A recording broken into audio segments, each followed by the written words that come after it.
Bueno, llega un punto en el que tienes que tomar decisiones. Claro. ¿Sabes? Y es como todo en la vida, ¿sabes? Lo fácil es dejarte llevar por la corriente del río, pero solo si eres un tronco, ¿sabes? Sí, sí. Claro, entonces si tienes la necesidad de ser un árbol, necesitas hacerlo, ¿sabes? Como a tu estilo y tienes que realmente ser fiel a lo que tú quieres. Y eso es lo que... Entonces tienes que tomar la decisión de hacerlo, porque claro, yo he visto artistas contemporáneos míos muy queridos y muy talentosos, de repente haciendo unas coreografías, unas cosas que digo, no. Y si te descuidas y empiezas a dejarte llevar por muchas opiniones, terminas haciendo, ¿sabes? Cosas que luego te arrepientes. Sí, como que la intuición es algo que puedas subcontratar, ¿no? Es algo que tiene que ser propio, porque si no persigues un camino de alguien más y vas a necesitar de su guía siempre que quieras dar el siguiente paso. Sí, además es muy curioso cómo la gente que menos ejemplo puede dar es la que más consejos da, ¿no? Claro. Hay mucha gente que te da muchos consejos, o gente que te dice, ¿tú sabes cuál es tu problema, no? Sí. Siempre digo, sí, mi problema eres tú. Pero es muy típico esto, claro. ¿No? O sea, no sé, a ver, dime, cuéntame, ilústrame, ¿cuál es mi problema, no? Fíjate que me aventé hace poco un libro que se llama Quiet, de una autora que se llama Susan Cain, y este libro este libro critica mucho otro libro que se llama How to Win Friends and Influence People, de Dale Carnegie, de a principios del siglo pasado, mediados del siglo pasado, como en los 30s. Y dice que este libro ocasionó un culto a la personalidad del extrovertido, y eventualmente tenemos muchas industrias que están rodeados de ese tipo de personas que tienen mucha forma pero poco fondo, ¿no? Exacto. En el arte necesitas ese fondo, porque me gustó mucho esta frase que sale aquí atrás que dice, yo siempre seré Madrid. O sea, creo que también parte de encontrar, o cuando menos en mi opinión, ¿verdad? Parte de encontrar tu voz es hacer también paz con tu pasado, con de dónde soy, ser consciente de eso y de ahí construir algo, ¿no? Totalmente. Y además, ¿sabes qué? Que esa idea creo que está empezando a arraigar mucho en muchos artistas jóvenes. Claro. Lo cual me congratula y me hace muy feliz, porque, claro, la gente piensa que la música que se hace ahora es mucho más superficial, que los jóvenes están todos en esa onda, y que hay mucha gente interesante haciendo cosas y sobre todo volviendo a sus raíces, siendo fiel a su esencia, sabiendo que eso es lo que nos hace diferentes y que lo único que nos puede hacer verdaderamente ricos es la diferencia y la diversidad.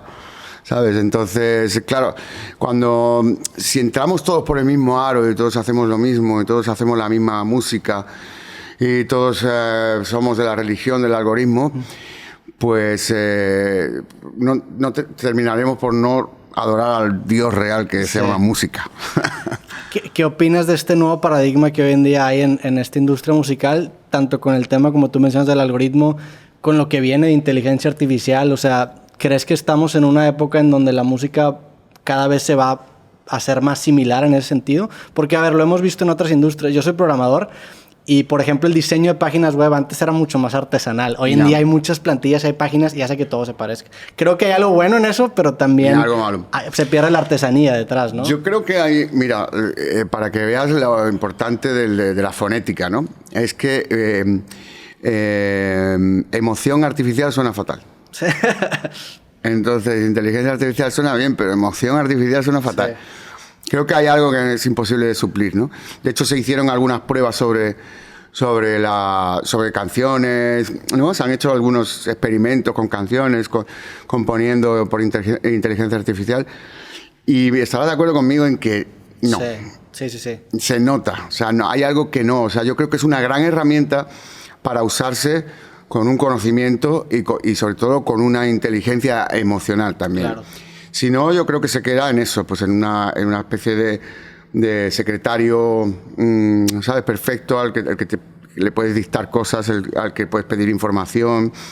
Usar como referencia, ¿no? Sí, referencia, diseñar cosas, pero se nota mucho en cuanto tiene que recurrir a lo que a nosotros nos mueve la fibra, que todavía no hemos sido capaces de explicar muy bien cómo funciona eso. Ahí es donde falla, ¿no?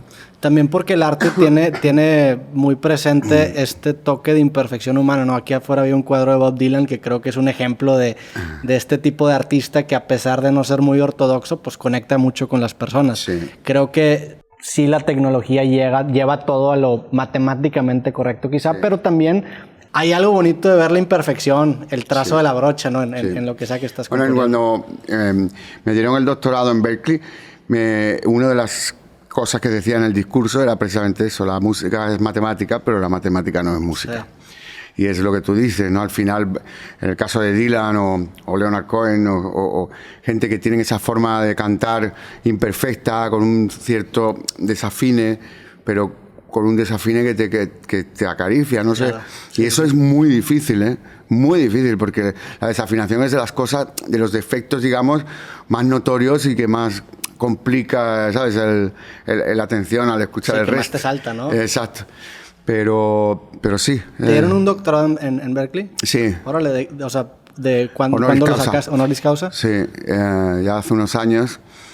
Fue muy graciosa esa experiencia porque, sí, bueno, estuve 2-3 días allí, hicimos una clase maestra, disfruté muchísimo del ambiente, es precioso el ambiente de esa escuela allí en Boston. No sé, se respiraba música por todos lados.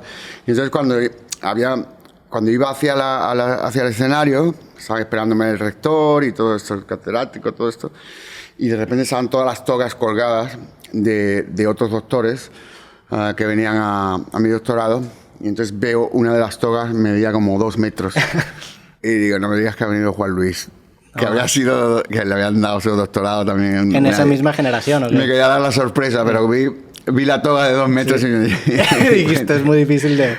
Sí. Pero fue muy bonito, un acto bellísimo y bueno, un reconocimiento muy bonito.